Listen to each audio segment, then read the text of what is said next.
Hey everybody, what's up and welcome back to the garden and welcome back to our update, kind of just taking a look around the yard and seeing what is going on, what's growing, what's blooming, all that kind of stuff.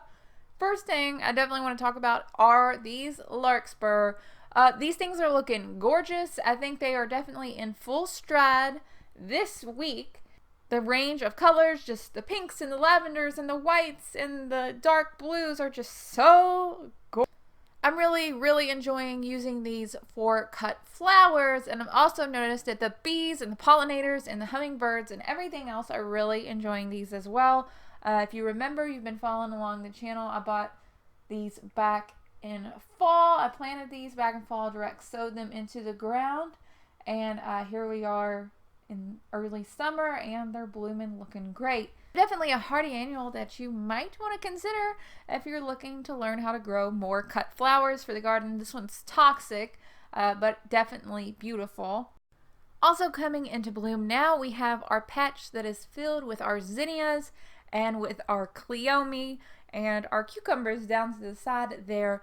But more specifically, these zinnias, these Benary's giant lilac, are coming into bloom. They're just beautiful, soft, pinkish purple color.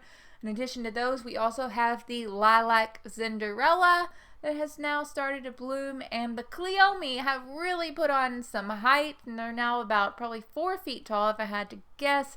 And those cool spider flowers are starting to open up, which I think is really neat.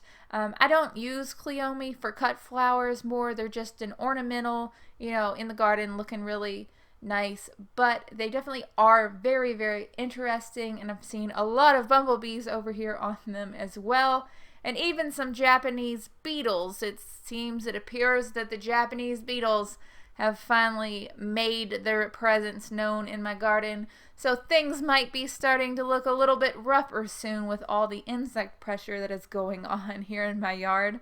But you know what are you gonna do?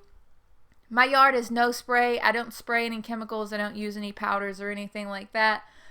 Just my personal choice. Just like to try to keep things as natural as possible here in the yard. Also coming into bloom are these Scabiosa Pincushion flowers. I planted these back in the fall as well. They overwintered in the hoop house. This is the Johnny's Formula Mix Scabiosa. It is from Johnny's Seeds is where I ordered that from. It's just a really lovely mix of various different colors of Scabiosa Pincushion flowers. So far in the yard here, I have the very dark black, red ones. And I also have a lighter red one, kind of a burgundy color, kind of magenta almost. And I also have a very light blue that has just started to open. There's not footage of it in this video, but it has started to open. A lot of blooms on the plants. The plants are huge. They're about 6 foot tall. The stems are nice and long. So these are going to be absolutely perfect to use for cut flowers. They are just blooming a little bit later than some of the other hardy annuals, so we're going to have to just wait patiently for those blooms to, open up and to thrive.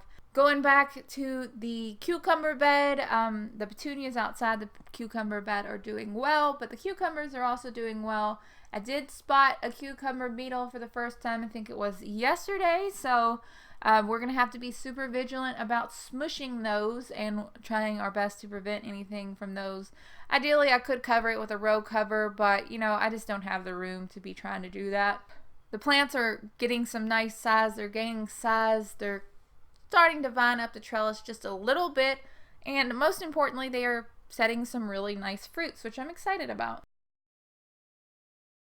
Last but not least, I just wanted to show you a quick look at some of our nasturtiums. I know a lot of times everything gets kind of overlooked for the bigger, more showy blooms and the cut flowers and everything, but the nasturtiums are doing really well this year. These are the ones that we started back in March using our winter sowing low tunnel.